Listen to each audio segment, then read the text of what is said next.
chacun de nous dans son coin a pu réaliser ou encore réfléchir par rapport à cette journée, c'est toujours très, très important. Et ça nous permet un peu de réaliser un peu quelle est notre place, comment est-ce ce que la société dit de la femme. Donc, c'est vraiment la joie pour moi et un bonheur pour moi de pouvoir me retrouver ce soir. Alors, sans plus tarder, on va prier et on va recommander ces instants entre les mains du Seigneur. Éternel Dieu de gloire, nous te disons merci. Merci de m'avoir permis encore d'être là ce soir, mais merci aussi d'avoir permis à ma sœur de pouvoir participer à ce programme. Seigneur, c'est pas un hasard. Chaque chose que toi tu fais, tu le fais toujours pour notre bien, tu le fais toujours pour que, en tant que tes enfants, que nous puissions vivre des moments de communion fraternelle, mais des moments aussi qui nous rappellent encore que nous avons de la valeur au-devant de toi, que nous avons du prix à tes yeux. Et Seigneur, ça nous fait toujours, toujours énormément du bien.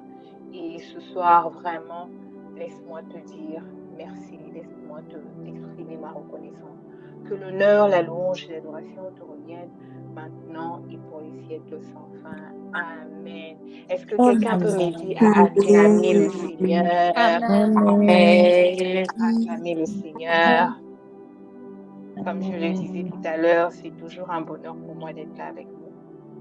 Ça me permet au fait de réaliser encore combien est-ce que Dieu peut porter le choix sur quelqu'un à travers les personnes qui nous entourent pour pouvoir nous aider à ressortir ce que nous avons au-dedans de nous afin d'être une bénédiction pour ceux qui nous entourent. Parvenu à la royauté. Waouh, un merveilleux thème, mais au fond, tu as envie de te dire, ok, c'est quoi l'idée derrière ces thèmes? Pourquoi c'est seulement le 8 mars? Pourquoi on ne parle pas de ça un autre jour? Pourquoi il faudrait en parler seulement aujourd'hui?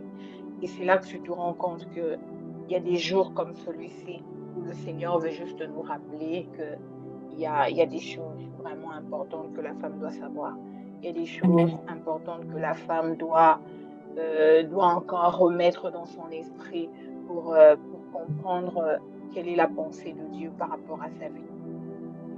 Alors, avant d'aller plus loin, j'aimerais prendre quand même le temps de nous emmener à comprendre un peu, quand on parle de parvenir à la royauté, qu'est-ce qu'on veut dire?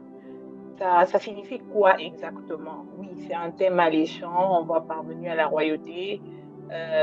On a notre texte de base qui est tiré de Esther 4, verset 14, mais ça veut dire quoi? Alors, j'aimerais que nous puissions retenir d'entrée de jeu que lorsqu'on parle de parvenir à la royauté, ça veut simplement dire être élevé à une position d'influence. Être élevé à une position d'influence, à des responsabilités et d'impact. Donc, une position d'influence, de responsabilité et d'impact. Et très souvent, ce n'est pas pour rien. C'est pour un but divin et pour accomplir une mission précise. Je reprends. Parvenu à la royauté veut simplement dire être élevé à une position d'influence, de responsabilité et d'impact, souvent pour un but divin avec une mission précise à accomplir. Tu ne peux pas parvenir à une royauté s'il n'y a pas une mission précise. Tu ne peux pas parvenir à la royauté s'il n'y a pas un but divin. Dire que peu importe la position que tu occupes, peu importe la dimension que tu as, il est important de savoir que c'est d'abord pour Dieu. C'est d'abord pour un but que Dieu est en train de poursuivre. Et un autre élément que j'aimerais qu'il puisse attirer ton attention lorsque je parle de parvenir à la royauté, il faudra savoir que ce n'est pas simplement une question de statut ou un titre, mais c'est surtout un appel à exercer un leadership, un appel à exercer une autorité et une responsabilité pour le bien des autres. Femmes, servantes de Dieu, enfants de Dieu, sachez-les très bien que lorsque vous arrivez à une position d'influence, c'est d'abord pour le bien des autres. Ce n'est pas pour vous d'abord.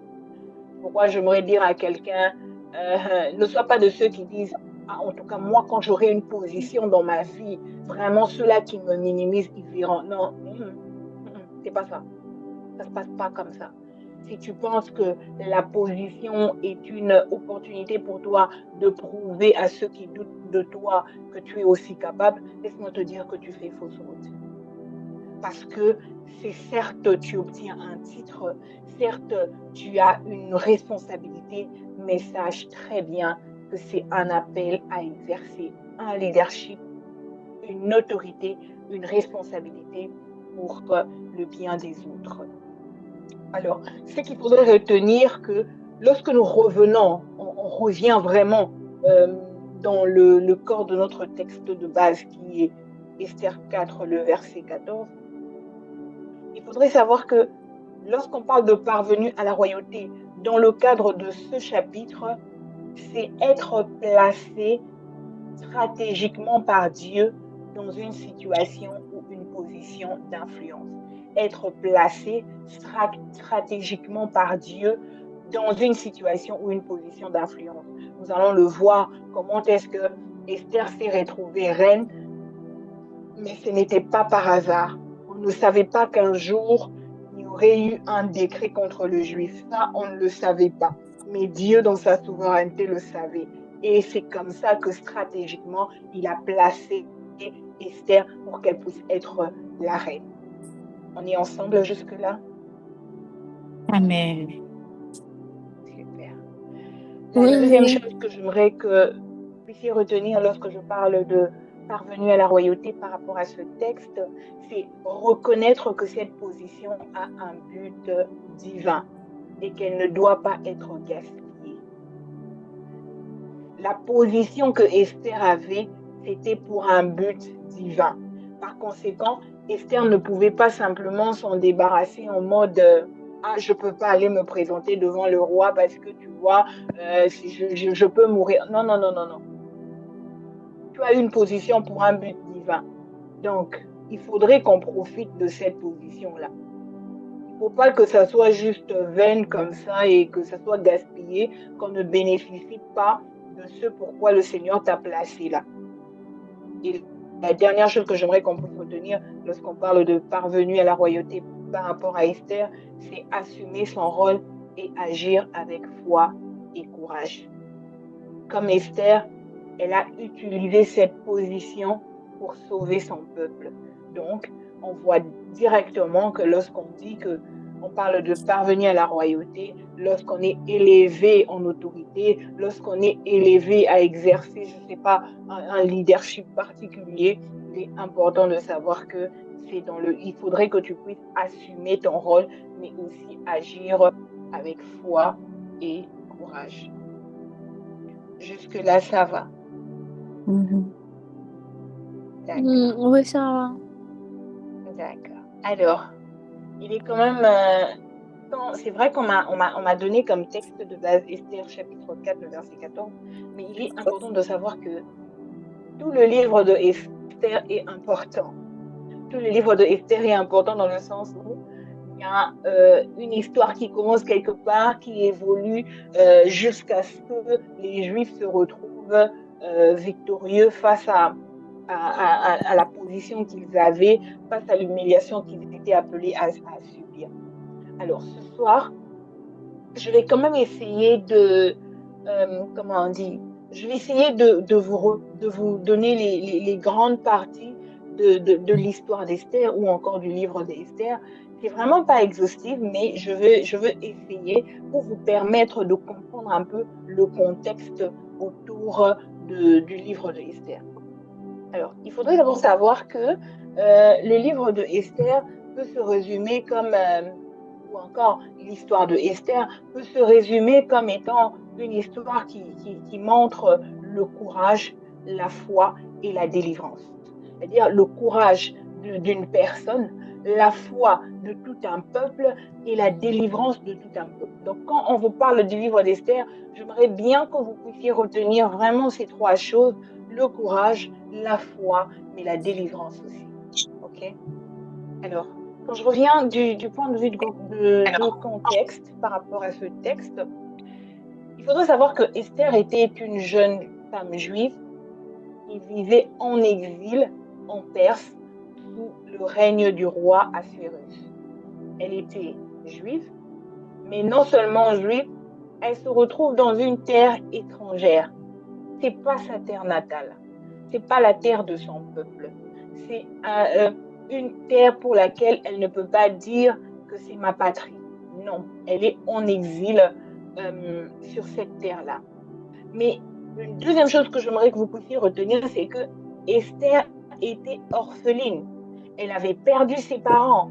Et du coup, non seulement elle est juive, elle vit en exil, elle perd ses parents et elle se retrouve être élevée par son cousin Mardoché, qui bien évidemment, comme Esther, était en déportation au niveau de Perse.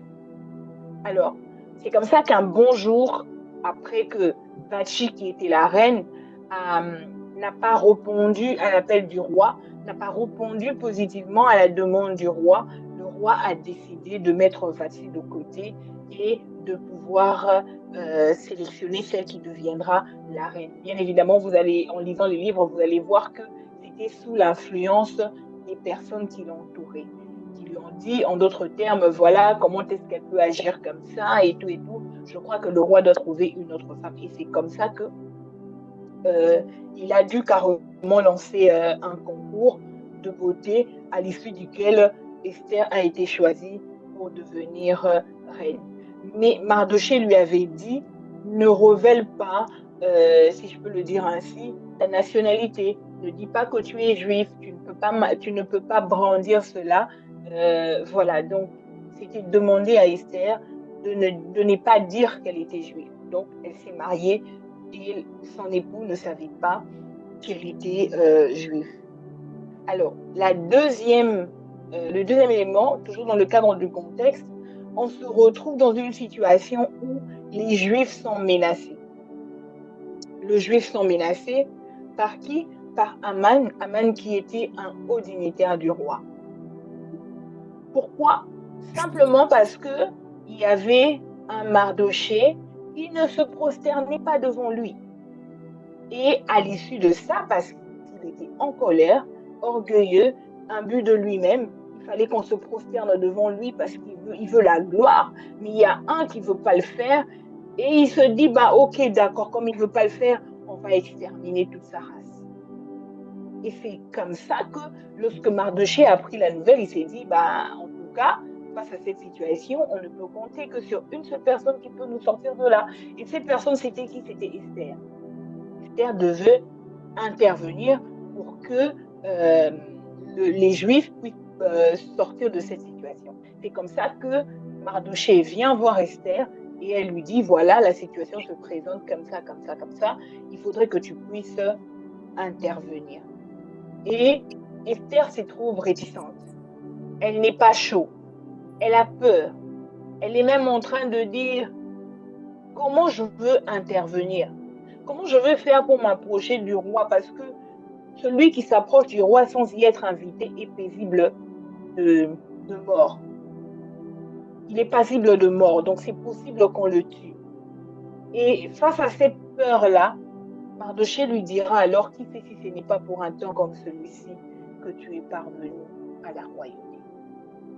Qui sait si ce n'est pas à cause de cette situation qu'il y a plusieurs mois, plusieurs années en arrière, que tu es devenue reine? Qui sait si ce n'est pas par rapport à ça que tu as obtenu cette position? Et c'est comme ça que Esther a demandé qu'il y ait un temps de prière. Ils se sont mis à prier et elle est allée se présenter devant le roi. Et gloire à Dieu, les Juifs ont remporté la victoire. Alors ce soir, j'aimerais épingler 5 vérités. Ensuite, 5 vérités par rapport à ce thème, parvenir à la royauté. Ensuite, je veux clôturer pour faire un peu une corrélation entre la journée que nous célébrons aujourd'hui et le thème parvenu à la royauté.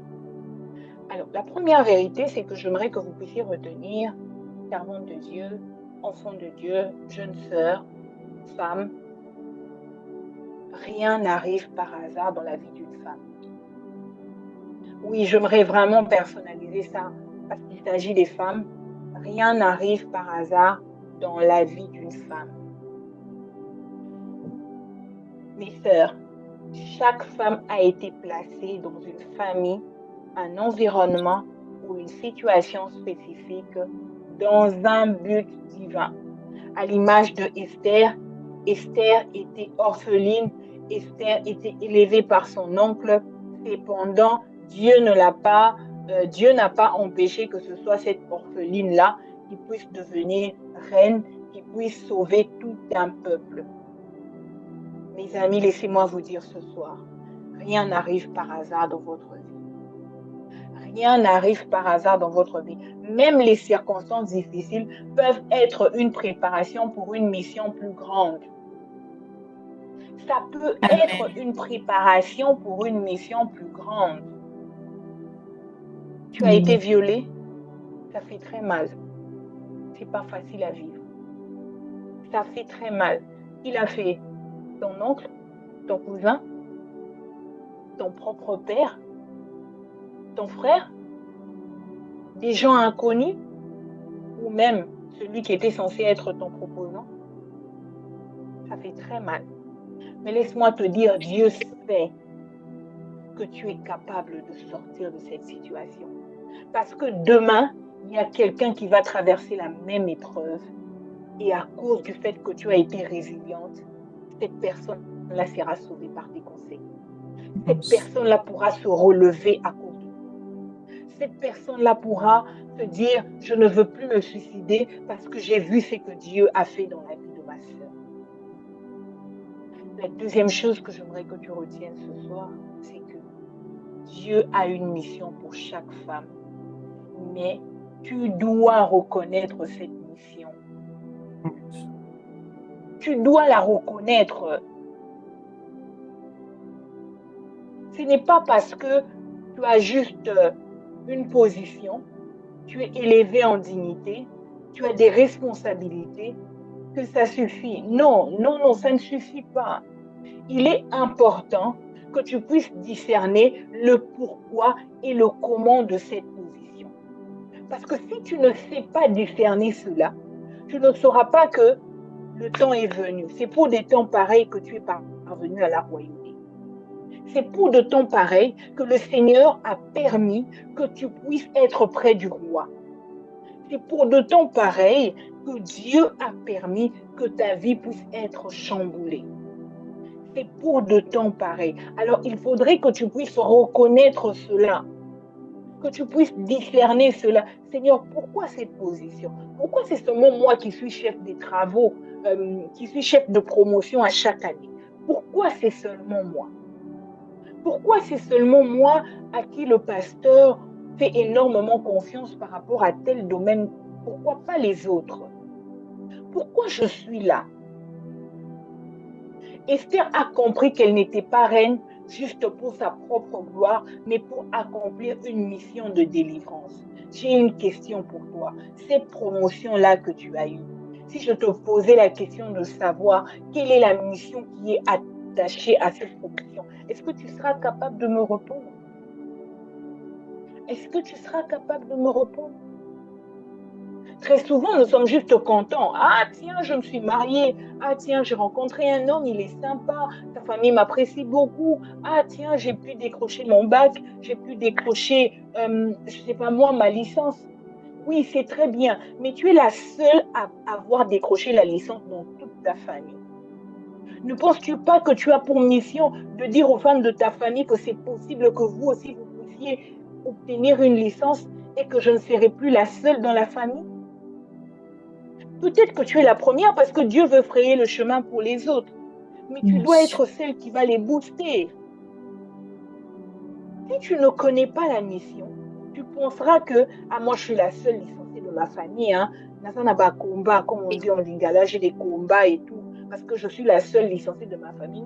Non, parfois ce n'est pas les combats parce que tu es la seule licenciée. C'est Dieu qui est en train de te booster, de t'agiter pour te dire hey, j'ai fait en sorte que tu puisses obtenir cette licence, pour encourager tes autres sœurs à faire pareil.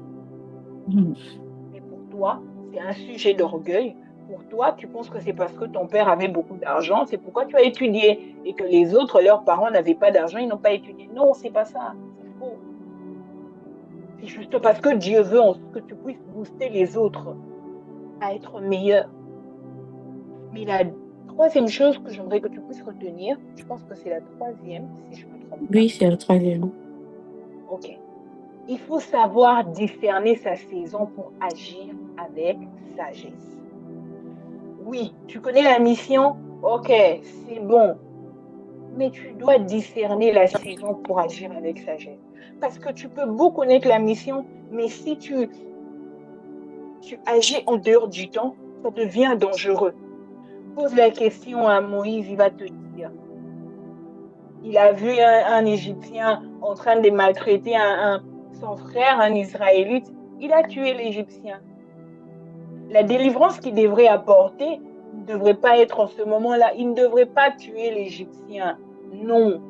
Il devrait plutôt être le canal par lequel le Seigneur va passer pour faire en sorte que tous les chariots, les vaillants de l'armée des Égyptiens puissent se retrouver engloutis par la mer. Alors j'aimerais dire à quelqu'un, il faut discerner sa saison. Ce n'est pas parce que l'on est appelé que l'on doit se précipiter. Moïse a été, il s'est précipité, il pensait que c'était de cette manière-là qu'il allait sauver son peuple. Non. Mais Dieu avait une autre stratégie. Il fallait un temps favorable. C'est pourquoi vous allez voir, Esther pouvait aussi se dire, lorsque Mardoché est venu la voir pour lui dire, qui sait si c'est pour de temps pareil que Dieu a permis, blablabla, et puis elle se lève directement, elle va entrer chez le roi. Non, elle ne l'a pas fait.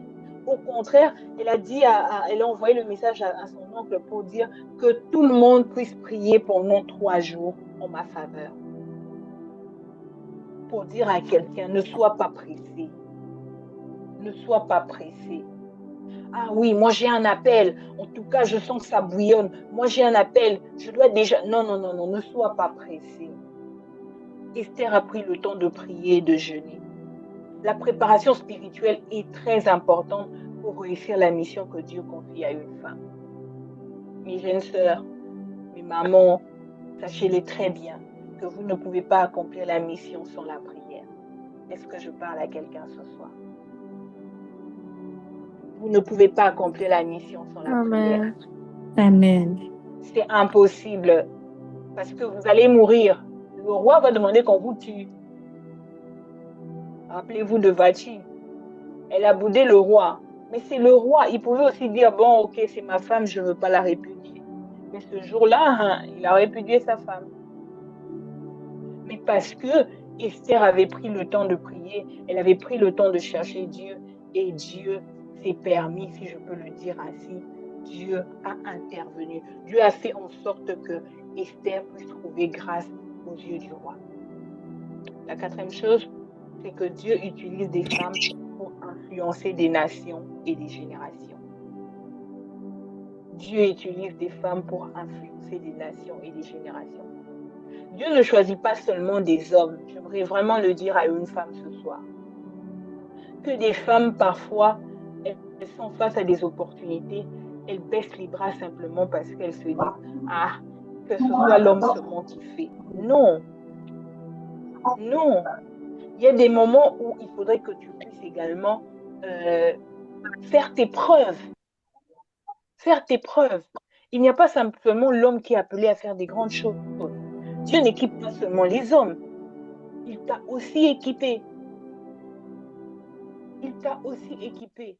S'il peut avoir un homme président de la République, il peut avoir aussi une femme présidente de la République. Alors ce soir, mes sœurs, j'aimerais vraiment vous dire que Dieu n'équipe pas seulement les hommes. Il équipe aussi des femmes pour impacter des familles, des communautés, même des nations. Retiens ceci. Une femme alignée avec sa mission divine peut changer le cours de l'histoire. Une femme alignée avec sa mission divine peut changer le cours de l'histoire. Lorsque tu es aligné à la mission que Dieu a pour toi, laisse-moi te dire que tu peux changer le cours de l'histoire. La cinquième chose que j'aimerais que tu retiennes, c'est que le silence et l'inaction peuvent être un danger. Que des gens, que des femmes qui ont la solution, que des femmes qui ont la réponse, mais qui choisissent de se taire. Ah, moi, je suis une femme. Pourquoi je peux parler?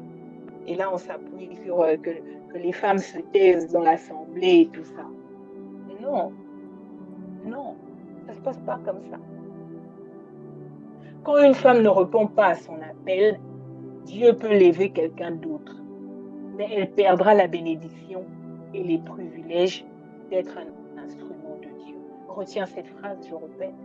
Quand une femme ne répond pas à son appel, Dieu peut lever quelqu'un d'autre, mais elle perdra la bénédiction et le privilège d'être un instrument de Dieu. Tu as un appel au ministère. Tu dois encadrer des jeunes sœurs.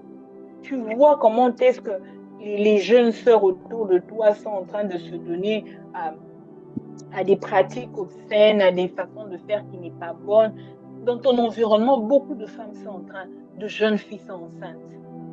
Mais toi, tu es là, tu sens que tu as un fardeau. Tu sens que j'ai un appel pour pouvoir coacher les jeunes filles de, je sais pas, moins de 12 ans à 15 ans. Je sens ce fardeau. Ah, bon, peut-être que c'est mon imagination. Hein. Non, c'est pas ton imagination. Il faut que tu bouges. Il faut que tu bouges.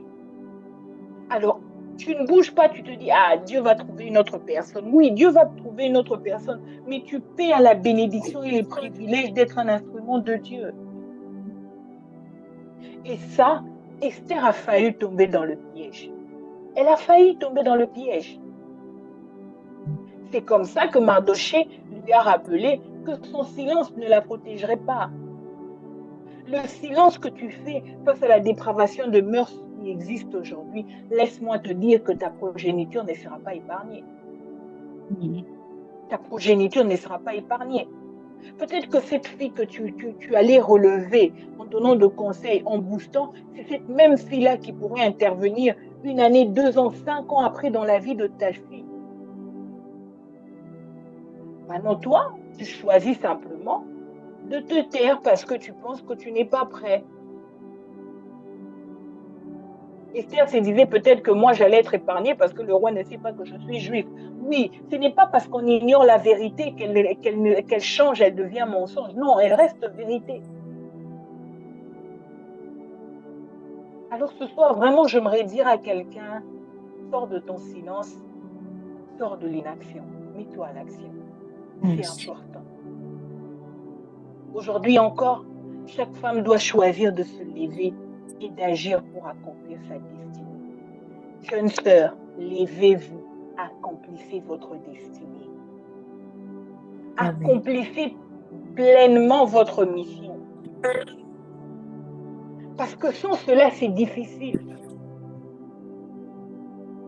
Et ces 5 vérités, j'aimerais simplement, je vous l'ai dit pourquoi, parce que je veux vous rappeler qu'aucune femme sur cette terre s'y retrouve par accident. Yes. Patricia, tu n'es pas sur terre par accident. Amen. Patricia, tu n'es pas sur terre par accident. Peu importe la manière dont tu es née. Tu es née peut-être d'une maman, elle était célibataire, elle s'est retrouvée enceinte. Tu es née de qui? D'un père qui t'a abandonné?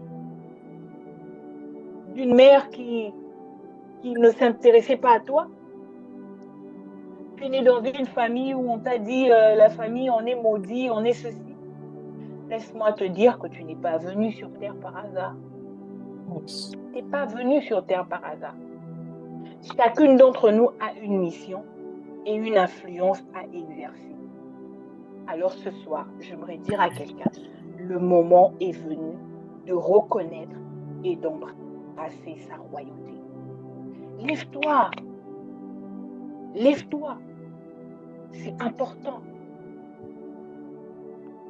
je n'irai peut-être pas trop dans le détail sur comment reconnaître l'appel divin dans sa vie, mais j'aimerais quand même dire à quelqu'un, c'est possible de le reconnaître. Et c'est possible que dans la présence de Dieu. Je veux chuter, j'ai quand même dépassé, je veux demander 5 minutes de plus. Je veux chuter en nous rappelant d'abord que c'est vraiment important. C'est vrai, aujourd'hui, on est là, on se dit, ah voilà, c'est le 8 mars. Certains d'ailleurs ont l'habitude de porter des pagnes, tout ce qui va avec. Mais d'autres à qui on pourra poser la question de savoir c'est quoi le thème. Je suis sûre que certains ne connaissent peut-être pas le thème parce que, bon, ils ne se sont pas intéressés. Mais j'aimerais quand même le dire, pour cette année 2025, le thème qui a été retenu, c'est pour toutes les femmes et les filles, droit, égalité et autonomisation. Droit, égalité et autonomisation. Alors, j'aimerais quand même prendre quelques minutes pour nous ressortir un peu la corrélation par rapport à ce thème avec la commémoration du 8 mars. Alors, ce qu'il faudrait savoir, c'est que la Journée internationale des droits des femmes, célébrée le 8 mars, elle met en avant l'importance du rôle de la femme dans la société et la nécessité de reconnaître sa valeur, ses droits et son influence. Alors, ce combat pour l'émancipation et la reconnaissance des femmes trouve une résonance biblique profonde dans le thème parvenu à la royauté. Alors, comme je l'ai dit plus haut en mentionnant le fait que ça met de l'avant l'importance de la femme dans la société. Et quand nous regardons ce thème parvenu à la royauté, nous allons comprendre que le lien entre les deux concepts, c'est-à-dire la commémoration du 8 mars et notre thème parvenu à la royauté, la première chose que j'aimerais que tu puisses retenir, c'est qu'une femme peut être un instrument de transformation dans sa génération. Je ne veux pas aller en détail parce qu'on n'a plus beaucoup de temps. C'est-à-dire que tu peux être un instrument de transformation dans ta génération. Alors, retiens cela, comme je l'ai dit, nous avons une mission et en exerçant notre mission, on peut influencer la nation, la communauté et plusieurs personnes. Et à travers cette commémoration, ça met vraiment l'emphase sur la contribution des femmes dans tous les domaines de la vie. La deuxième chose, c'est que la corrélation qu'il y a entre les deux, c'est l'appel à l'audace et au courage face aux défis.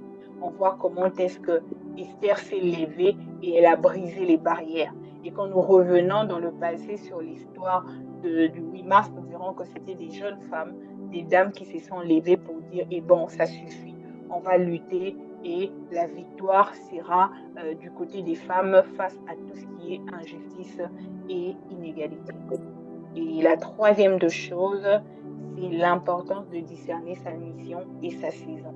C'est vrai, à l'époque, les femmes ne pouvaient rien dire, les femmes n'avaient pas des avantages, on privilégiait les hommes, mais un jour, des gens se sont levés, ils se sont mis à réfléchir et se sont dit, chaque femme doit jouer un rôle dans l'évolution de son environnement.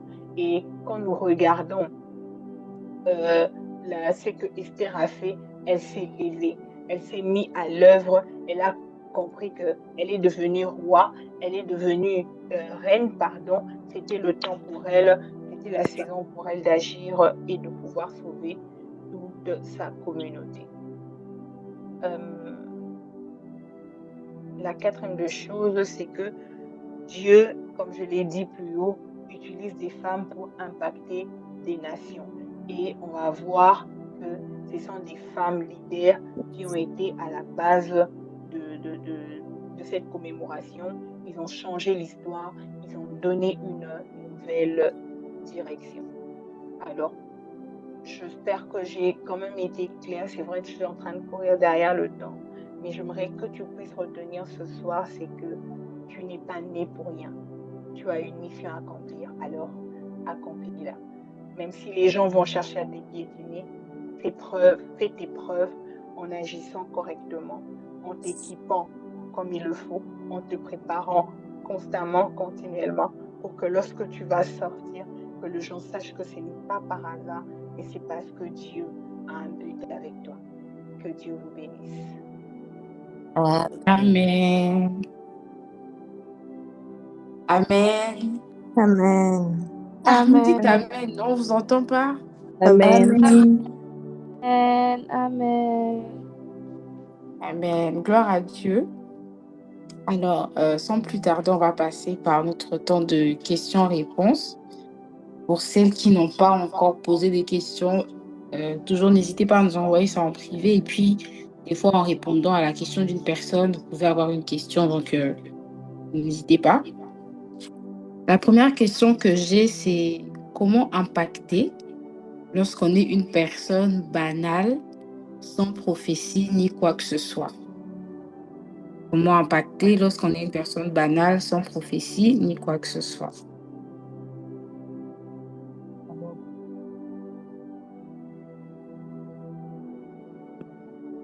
Désolée, mon micro est éteint. Comment impacter? Il faudrait d'abord que tu commences par changer ton mindset, ta façon de penser. Celui qui pense qu'il est une personne banale ne peut pas impacter. Tu dois d'abord changer la perception que tu as de toi. Parce que peu importe, je l'ai dit plus haut, on impacte, on influence dans le milieu où on se trouve. Tu es dans ta famille, tu es à l'école, tu es, je ne sais pas moi, à la chorale. Tu peux même impacter sur ton avenue, si je peux le dire comme ça. Mais seulement, tu ne peux impacter que si tu prends conscience du fait que tu as de la valeur aux yeux de Dieu. Du fait que tu n'es pas sur terre par hasard. Du fait que Dieu a un but à poursuivre avec toi. Peut-être qu'il y a des situations autour de toi qui te frustrent. Tu sens comme un fardeau, un poids. Tu te dis, mais pourquoi ça se passe comme ça? Je veux que ça change. Qui sait si c'est derrière cette frustration qu'il y a ta mission? Alors, tu ne peux agir que si tu changes ta façon de penser. Commence d'abord par changer ta façon de penser et le reste suivra. Ok. Je passe la parole à la coordonnatrice Négraël pour la deuxième question. Merci pour la parole. Moi, j'ai une question. Comment faire pour une personne, depuis toute sa vie, on lui a toujours découragé, on lui a toujours dit qu'elle n'est pas capable de faire, pour une personne qui a reçu une mission venant de Dieu, mais déjà dans son entourage et plus précisément le membre de sa famille ne font que la décourager en disant que toi tu ne peux pas le faire, que toi tu n'es pas capable de le faire. Comment cette personne peut réagir face à cela? Je vais indirectement répondre, comme je l'ai dit tout à l'heure, tout se joue dans la tête. Il y a quelques semaines ou quelques mois, je suis tombée sur une vidéo où une petite fille était en train de jouer avec son papa. Alors, je ne sais pas trop comment on appelle ce jeu-là, mais il fallait qu'il y ait quelqu'un pour te pousser, pour que tu puisses avancer. Alors, le papa, il s'est retrouvé à l'intérieur et la petite fille a poussé son papa. Il a avancé. Ensuite, la petite fille est montée elle-même. Elle a pris ses deux mains, elle a placé sur son dos et elle s'est poussée elle-même. À un moment donné de notre vie, on n'aura pas toujours des gens pour nous pousser. On doit se pousser nous-mêmes. On doit trouver en nous-mêmes la force de se motiver pour se dire je dois aller jusqu'au bout. Alors, cette personne-là, si elle a donné sa vie à Jésus, si elle connaît le Seigneur, elle doit puiser sa force dans la parole de Dieu. Elle doit se rappeler en tout temps que Dieu, il a un projet de bonheur et de paix pour elle. Il doit se rappeler que Dieu ne fait jamais les choses par hasard. La Bible est en train de dire dans le livre de Jérémie, je pense si je ne me trompe pas, je suis dans Jérémie 29, le verset 11, la Bible dit « Car je connais les projets que j'ai formés pour vous, dit l'Éternel, projets de paix et non de malheur, afin de vous donner un avenir et de l'espérance. » Quand cette personne-là est consciente que c'est Dieu qui me fortifie. C'est Dieu qui a un plan parfait pour moi. C'est Dieu qui a déposé ça dans mon cœur. Alors, même quand les gens vont lui dire que tu ne peux pas le faire, elle va se lever pour se dire, je peux le faire. Qu'est-ce que tu dis de toi? Qu'est-ce que tu dis de toi? Parce que ce que tu dis de toi déterminera ce que tu veux accepter ou ne pas accepter. Il y a quelques années passées, je me suis retrouvée malade. Les médecins m'ont dit que voilà, j'étais hyper tendue et tout ce qui va avec parce qu'il y a eu beaucoup de choses qui se sont passées. Et je devais être sous des produits de façon régulière. Pour ceux qui savent un peu ce qui se passe avec la tension, quand on fait de l'hypertension, on est obligé d'être soumis à des traitements. Alors, à chaque fois que quelque chose se passait dans la maison, c'est seulement Grâce, tu ne dois pas faire ça, tu es hyper tendu. Grâce, tu ne dois pas faire ça, tu es hyper tendu. Et vous savez, face à ça, moi, qu'est-ce que je disais? Je ne suis pas hyper tendue. Je ne le suis pas. Et même quand je vais à l'hôpital, il arrivait qu'on prélevait ma tension, elle était élevée. Le médecin me pose la question, Madame, vous êtes hyper tendue? Je répondais, non, docteur, je ne suis pas hyper tendue. Alors, qu'est-ce que tu dis de toi? Même quand on te dit tu ne peux pas faire quelque chose, toi-même d'abord, qu'est-ce que tu dis de toi? Parce que si tu laisses les gens te décourager, lorsque Dieu te posera la question pour te dire, voilà, je t'avais confié une mission, qu'en est-il? Ces personnes ne seront pas là avec toi. Tu seras seul face à Dieu pour rendre de compte. Alors, prends courage, relève-toi. Et même s'il y a 9 personnes qui te découragent, il y a une personne qui va t'encourager. Et si tu ne trouves pas cette personne, le Saint-Esprit est la personne qu'il faut pour t'encourager. Amen. Alors moi, j'ai une autre question. La question est de savoir comment discerner lorsque c'est sa saison. Comment savoir lorsque c'est le bon moment pour faire quelque chose. Ok. Comment savoir lorsque c'est le bon moment pour faire quelque chose? Alors, vous savez, il y a des fois, on n'a pas regardé la météo. Mais on sort, on regarde le ciel, et puis on se dit, ah tiens, il va pleuvoir, hein? Je dois prendre mon parapluie. Parce que tu as simplement regardé le ciel et tu as vu. Alors la première des choses, c'est qu'il faudrait observer les signes spirituels et naturels. Quand tu lis dans Matthieu chapitre 16, le verset 3, la Bible dit, vous savez discerner l'aspect du ciel et vous ne pouvez discerner les signes des temps. Alors il faudrait savoir que Dieu parle aussi par des signes. C'est vrai qu'on dit Dieu parle tantôt d'une manière, tantôt d'une autre. Il peut aussi utiliser des signes. Vous savez, il y a des moments où tu peux te retrouver à une période de ta vie où tu te rends compte que tu as un fardeau pour l'éphémère.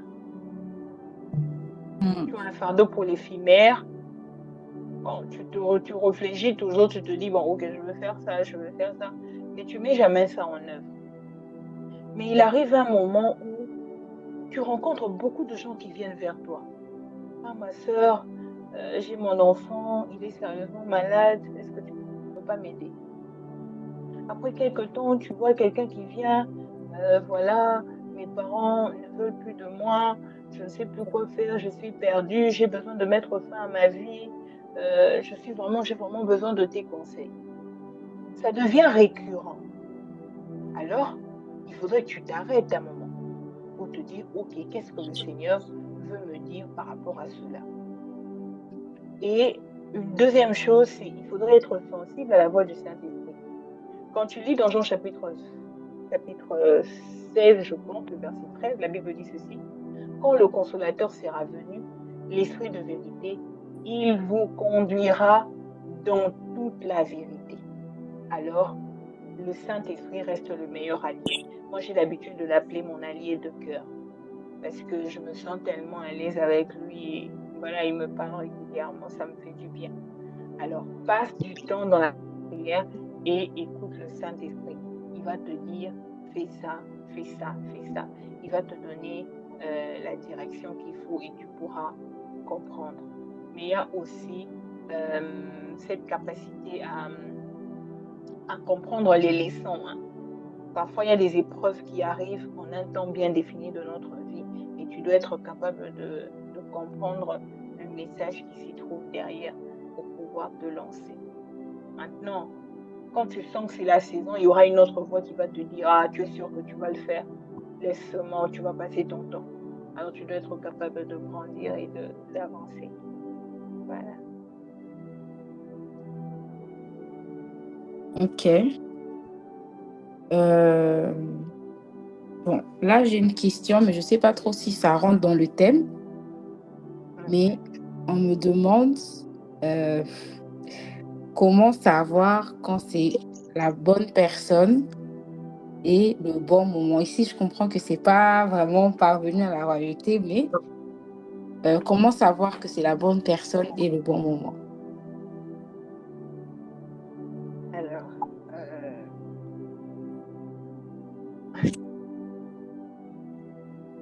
comment savoir quand c'est la bonne personne?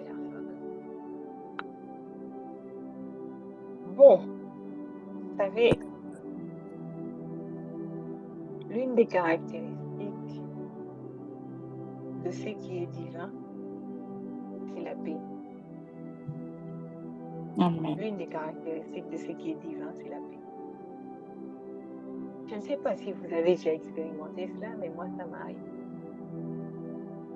Ça m'est déjà arrivé quand tu sais que ça, c'est Dieu. Tu as une paix intérieure qu'aucune circonstance ne peut t'enlever. Et lorsque tu as cette paix-là, tu peux facilement discerner que c'est la bonne personne. C'est la première chose. Mais attention, c'est pas parce que tu as cette paix-là, ça signifie que c'est la bonne personne, je l'accepte, il n'y aura pas de problème dans la relation, c'est faux. J'ai déjà entendu des gens dire pourquoi on s'est séparés alors que Dieu m'avait dit que c'était lui la personne. Dieu ne viendra pas vivre la relation à ta place. La deuxième des choses, c'est que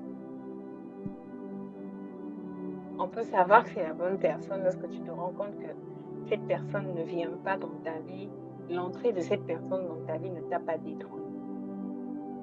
Au contraire, elle t'élève, elle te valorise. Les choses que tu n'arrivais pas à faire ou tu étais consciente que tu devais faire ça, mais quand cette personne est arrivée dans ta vie, c'est comme s'il a apporté un boost au fait. Un truc, tu ne sais pas le définir, mais c'est juste que je suis en train de grandir, par exemple, dans ma relation avec Dieu.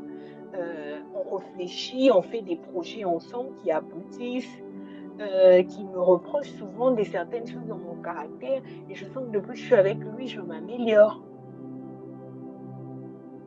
Donc, c'est parmi les choses qui vont te permettre de reconnaître que c'est la bonne personne.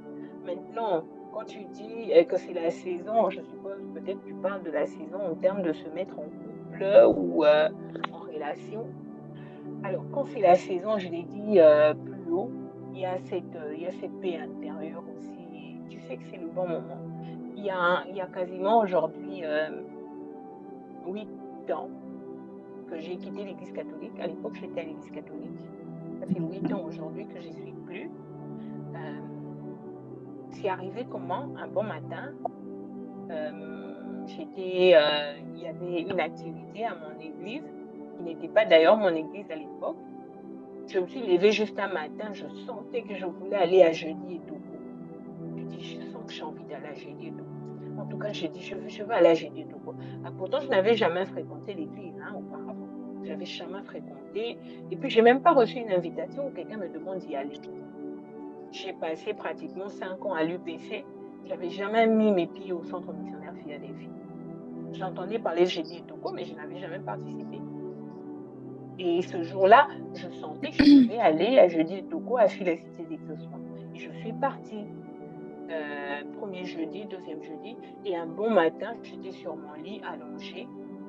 Je me lève de mon lit et je dis, c'est fini, je n'irai plus à l'église catholique. C'est comme ça que j'ai arrêté d'aller à l'église catholique. dire que quand c'est le moment, c'est le moment. Et j'ai affronté beaucoup de défis parce que, imagine que je suis d'une famille catholique et toi, un bon matin, tu dis, je ne veux plus être à l'église catholique, je veux une nouvelle orientation. Oh, c'était très difficile pour moi. Mes parents étaient catégoriques, soit l'église catholique ou rien. Mais je suis restée tenace jusqu'au bout. Et aujourd'hui, il y a mon père, parfois, quand il veut faire un truc, il vient me voir, grâce, écoute, il y a tel truc, est-ce que tu peux prier? Donc, on te dit simplement que quand c'est le moment, voilà, tu sais le sentir. Si tu es quelqu'un qui cherche Dieu, qui reste en communion avec le Seigneur, quand le temps arrive, c'est comme au fait qu'il y a dans ton esprit le feu de signalisation. Tu sais que quand c'est le rouge, je peux traverser. Mais quand c'est le vert, je dois m'arrêter jusqu'à atteindre le prochain rouge. Et il n'y a que le Saint-Esprit qui te permet de discerner les signaux. Voilà. Amen. Je passe la parole à la coordonnatrice Négraël pour la question. Je pense que c'est la dernière question. Oui, exactement. J'ai une dernière question. Comment savoir quelle est sa mission et sa place lorsqu'on est avec un homme de Dieu?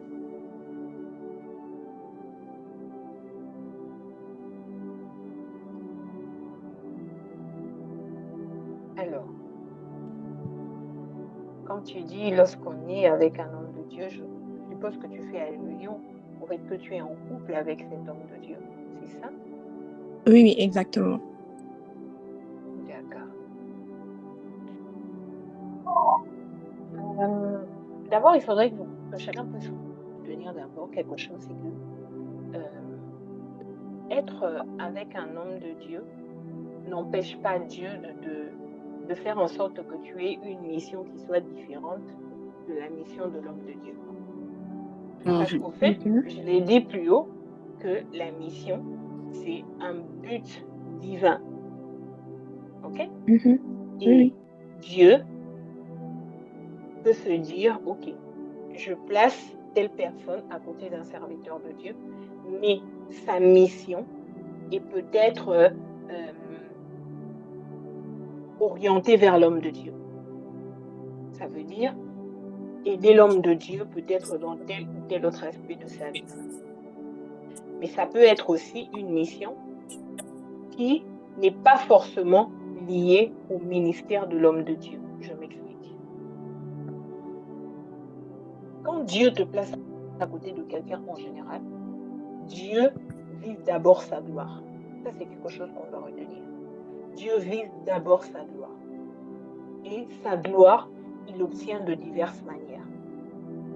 Peut-être en faisant en sorte que tu restes toi et non la copie conforme de ce que l'homme de Dieu veut que tu sois. Très souvent, nous tombons dans ce piège. On est en relation avec un homme de Dieu et on se dit, comme je suis avec un homme de Dieu, je dois me comporter comme ça, je dois me comporter comme ça. Alors que, parfois, tu ne dois pas te comporter de manière à le plaire. Tu dois te comporter de manière à plaire d'abord à Dieu qui t'a placé à ses côtés. Maintenant, pour que tu puisses reconnaître quelle est ta mission, il est important que tu dises à Dieu, Seigneur, pourquoi tu as permis que nos chemins se croisent? C'est la question qu'il faudrait poser à Dieu. Seigneur, pourquoi tu m'as placé à ses côtés? Seigneur, qu'attends-tu de moi à ses côtés? Quel est mon rôle près de lui? Parce que, qu'on se le dise, c'est lui qui est appelé au ministère, c'est pas moi. C'est lui qui est appelé au ministère, c'est pas moi. Alors, peut-être que toi, ton rôle à ses côtés ne touche pas forcément directement aux aspects spirituels de sa vie. Mais peut-être que Dieu t'a placé à ses côtés pour travailler son caractère. Parce que l'onction repose sur le caractère. Et ta mission à toi, c'est de l'aider à ressortir la merveilleuse personne, le caractère qui va le permettre de mieux gérer l'onction qu'il a reçue. Peut-être aussi, Dieu t'a placé à ses côtés, non pas parce que tu as une mission pour lui, mais lui, il a une mission pour ta direction. Parfois, nous tombons beaucoup dans ce piège, surtout les femmes. Quand nous sommes en couple avec un homme de Dieu, on veut faire des choses pour plaire à l'homme de Dieu. Non, c'est pas ça. Il faudrait faire des choses pour que votre relation aille de l'avant. Et pour ça, il faudrait s'assurer que ce que vous faites se retrouve en corrélation avec la parole de Dieu.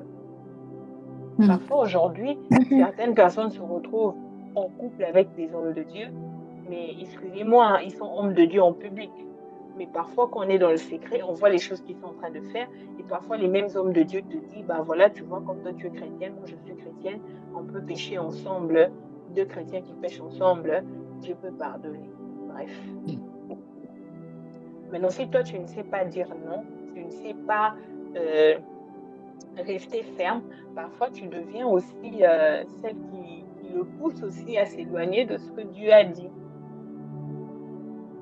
Donc, j'aimerais vraiment attirer notre attention sur le fait que comment reconnaître sa mission? Reste en contact avec le Saint-Esprit. Et pose à Dieu la question, quel est mon rôle? Et ainsi, tu verras que tu vas pleinement l'assumer et tu seras épanoui et non frustré parce que tu auras tendance à croire que toi, tu fais que les choses que lui, il a besoin que tu fasses. Voilà. Ok. Normalement, c'était la dernière question, mais on a la toute dernière question. C'est est-ce que c'est mal de ne pas avoir de grandes ambitions, de ne pas courir derrière la grandeur? En bref, est-ce que c'est mal de vouloir vivre simplement? Tout dépend de comment tu définis la grandeur. Que tout se joue là, la définition que toi tu as de grandeur. Quelqu'un m'a raconté un jour, je pense que c'était le pasteur Dalou, je ne sais pas si c'est le pasteur Dalou qui a raconté ça du haut de la chair. Il parlait de la femme du feu pasteur Vernon. Il disait qu'elle était là au jardin de l'église, parfois elle arrangeait les fleurs et tout ça. Bon, les gens la voyaient simplement, quoi. Elle s'affichait pas trop. Et un jour, alors qu'elle arrangeait les fleurs, il s'avère qu'il y avait une activité des jeunes. Et à un moment, il y a eu un service de délivrance. Depuis qu'ils ont commencé à chasser le démon ne partait pas. Et quand l'épouse du feu, Jacques-André Vernon, entendait et tout ça, elle est entrée, elle a posé la question, mais qu'est-ce qui se passe ici? On lui a dit ce qui se passe ici. Elle est venue, elle n'a même pas traîné, elle a juste ordonné et l'esprit mauvais est parti. Elle est sortie, elle a continué ses activités. Ça veut dire que le niveau d'influence dont tu parles, c'est parfois la grandeur selon l'option, la vision des hommes. S'afficher devant les gens, être invité dans des grands ministères, avoir une grande plateforme qui réunit beaucoup de gens. Parfois, c'est pas ça. Parfois, Dieu, quand il parle de grandeur, il voit cette femme qui sait très bien parler et qui, lorsqu'elle donne juste un simple conseil, il y a un cœur qui s'ouvre.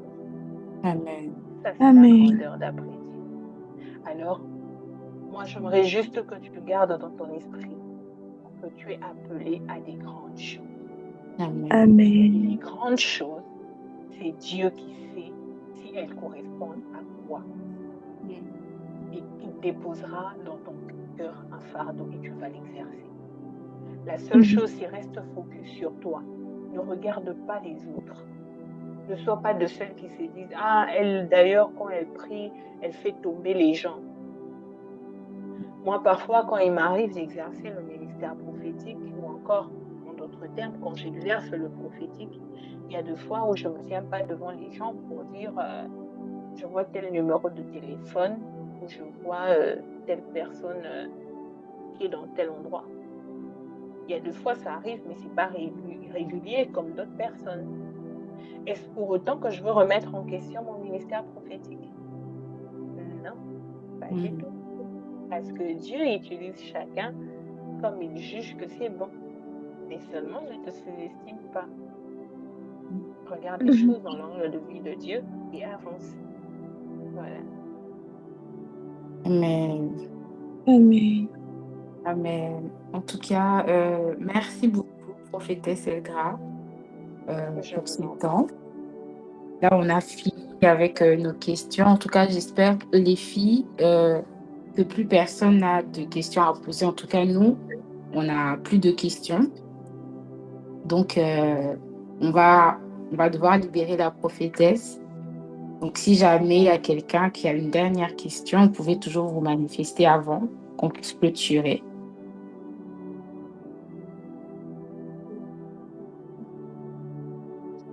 Ok, je pense que c'est bon. Alors, merci beaucoup, prophétesse Elra, pour votre intervention. Est-ce que les filles, s'il vous plaît, est-ce que vous pouvez m'aider à remercier la servante de Dieu? Est-ce que quelqu'un qui a été béni ce soir peut exprimer son ressenti, peut exprimer sa joie, peut exprimer sa reconnaissance envers Dieu? Est-ce qu'il y a quelqu'un qui peut dire bénisse, Amen. et agir par Amen. rapport à ce qu'elle a reçu ce soir? Merci beaucoup. Amen. Yes, gloire à Dieu. En tout cas, merci beaucoup, prophétesse. C'est toujours un plaisir pour nous de vous avoir. Vous êtes une grande bénédiction pour Reborn. Et merci beaucoup, en tout cas, pour votre disponibilité de ce soir. Je Alors, vous en pour prie, c'est moi qui vous remercie aussi. Amen. Alors, sans plus tarder, on va clôturer ces instants. On va prier. J'aimerais que chacune puisse, pendant quelques secondes, revenir sur tout ce qui a été dit en ce lieu, sur tout ce qui vient d'être dit, tout ce que la servante de Dieu vient de nous transmettre. Réfléchis juste sur une seule phrase qui t'a touché, une seule parole qui t'a... Je sais qu'elle a dit beaucoup de choses, mais s'il y a ne fût qu'une seule parole qui est restée, qui t'a touché, j'aimerais que tu te bats sur cette parole et que tu te mettes à rendre grâce à Dieu, que tu te mettes à dire merci à Dieu pour cette parole qui t'a envoyée ce soir. Que tu dises à Dieu que cette parole soit une bénédiction pour toi, que cette parole puisse te booster à chaque fois que tu auras besoin, à chaque fois que tu te sentiras mal, que cette parole résonne dans ton cœur. Prions au nom de Dieu.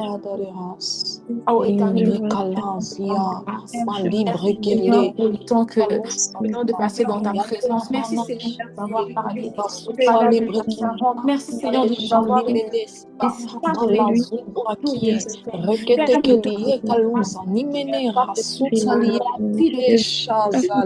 que tu as pu transmettre dans le cœur de tes fils ce soir. Éternel de gloire, nous venons te rendre grâce. Laisse à ce que cette parole puisse la libérer, puisse toucher sur cette graine de terre, qui tombe sur la terre qui est au cœur. Parce que nous avons préparé nos cœurs à recevoir ta parole. Nous avons préparé nos cœurs à recevoir ta parole. Alors laisse à ce que cette parole puisse porter du fruit en nous, que cette parole puisse apporter le changement à ces femmes qui se sous-estimaient, à ces femmes qui se sentaient inférieures aux autres. Père, laisse à ce qu'à partir de ce soir, qu'elles aient le courage de se dire à cœur que tu es devant d'elles, qu'elles aient le courage de te dire que rien n'arrive au hasard, que tu as fait toutes choses pour un but, que leur existence a un but, que leur existence a une importance. Aide, Seigneur, ces jeunes femmes qui sont perdues, qui se sentent faibles, qui vivent, Seigneur, constamment dans les injures, qui constamment sont réduites, qui constamment sont minimisées. Donne-leur la force, Seigneur, à partir d'aujourd'hui, de reconnaître, éternel Dieu de gloire, que tu as mis quelque chose en elles, que tu as planté quelque chose en elles, que tu as un projet pour chacune d'entre nous. Père, nous venons te rendre grâce. Père, nous venons te dire merci pour cette parole. Pour cette grâce, pour ce travail qui a été, nos oreilles puissent entendre. La Bible est en train de dire que la foi vient de ce qu'on entend. Et tu as choisi d'exposer nos oreilles à cette parole. Tu as choisi d'exposer nos oreilles durant cette semaine, afin que nous puissions t'entendre, afin, Seigneur Dieu de gloire, que nous puissions comprendre que tu as une mission avec nous, que nous puissions comprendre que tu es capable de faire, d'accomplir de grandes choses avec des femmes que nous sommes. Alors, Père, nous te prions que personne ne nous minimise, que personne ne nous rabaisse, car ce que tu as mis en nous est beaucoup plus grand que ce que tu as mis en nous est un investissement Seigneur, je te rends compliqué, grâce. alors que personne ne nous Seigneur, je rabaisse, te ô rends éternel Dieu de grâce. gloire. Nous te rendons grâce pour ces instants. Nous te Seigneur, je te disons rends merci grâce d'avoir pour ce parlé à nos travail. cœurs. Merci d'avoir parlé à une Seigneur, jeune je te femme ce rends soir. grâce pour Merci ce d'avoir travail. révélé à une jeune femme qu'elle a une mission venant de toi.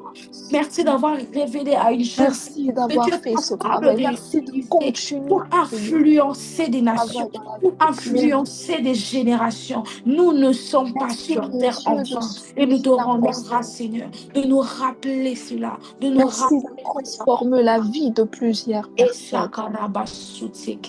Merci, Merci de faire cela dans nous te leur rendons vie. grâce, nous te disons merci. Merci Seigneur pour ces instants que nous venons de passer dans ta présence. Notre Père, nous venons te dire merci. Merci de nous avoir parlé ce soir. Merci Seigneur de nous avoir éclairés. Merci de nous avoir rassurés. Car il y en a qui passent par des moments difficiles. Il y en a qui sont perdus. Il y en a qui ne savent pas où aller. Il y en a qui semblent perdus concernant leur destinée, leur avenir. Il y en a qui ne semblent pas, qui ne comprennent pas ce que tu veux faire.